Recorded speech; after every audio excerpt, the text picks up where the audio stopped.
নমস্কার বন্ধুরা, সুমতি রান্নাঘরে আপনাদের সকলকে স্বাগত জানাই। তো প্রতিদিনের মতো আজও আমি একটা নতুন রেসিপি বানাবো। এখানে আমি কড়াইটা বসিয়ে দিয়েছি, জলটা গরম হয়ে গেছে। এর মধ্যে আমি আলুগুলো দিয়ে দিব। এই আলুগুলোকে আমি ভালোভাবে সেদ্ধ করব।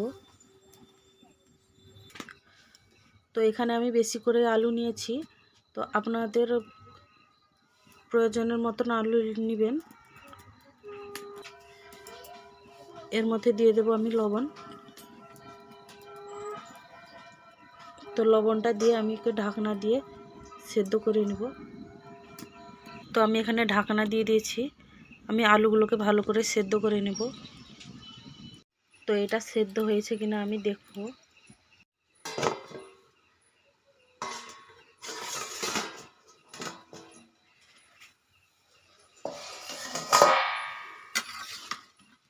তো বন্ধুরা দেখুন, এটা সেদ্ধ হয়ে গেছে।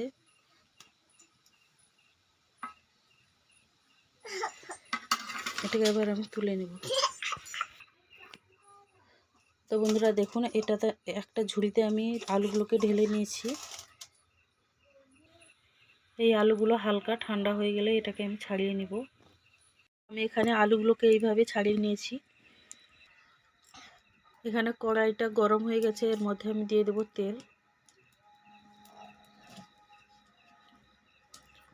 তো তেলটা গরম হয়ে গেলে এর মধ্যে আমি দিয়ে দেবো চিনি। তো আমি এখানে চিনিটা দিয়ে দিয়েছি। তো চিনিটা মিলিয়ে গেছে, এর মধ্যে দিয়ে দেবো তেজপাতা, শুকনো লঙ্কা, তারপর দিয়ে দেবো আদা বাটা। তো আদা বাটা দেওয়ার পর আমি এটাকে নাড়িয়ে নেব।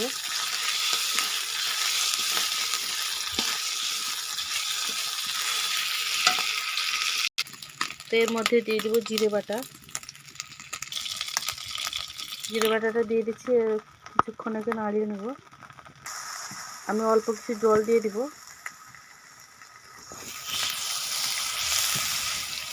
জলটা দিয়ে এটাকে ভালোভাবে নাড়িয়ে নেব।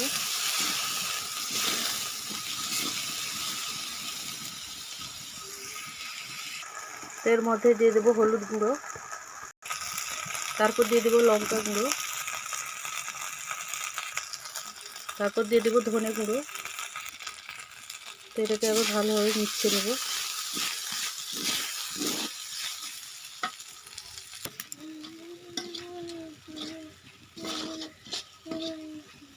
তো এটা কিছুক্ষণ নাড়ার পর এর মধ্যে দিয়ে দেবো টমেটো। এখানে আমি টমেটো গ্রেট করে নিয়েছি, দুটো টমেটো।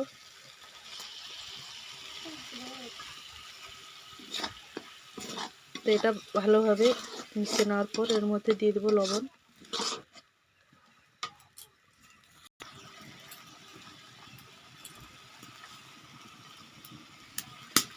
নুনটা দিয়ে আবারও আমি এটাকে কিছুক্ষণ নাড়িয়ে নেব। তো এই মশলাটাকে ভালোভাবে কষাবো যতক্ষণ না এর থেকে তেল ছেড়ে আসছে।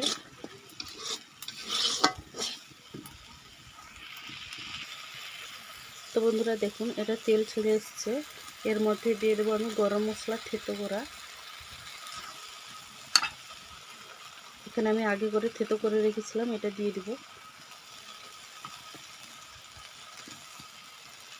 এটা দিয়ে আবারও আমি এটাকে নাড়িয়ে নেব।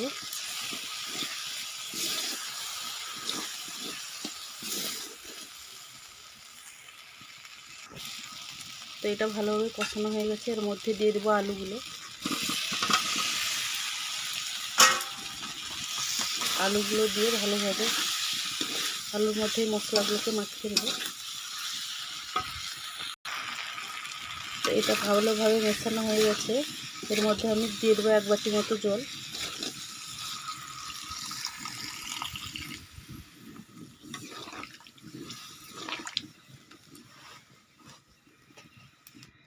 তো আমি জল দিয়ে দিচ্ছি, এটাকে আমি কিছুক্ষণ ফুটিয়ে নেব, 10 মিনিটের মতো।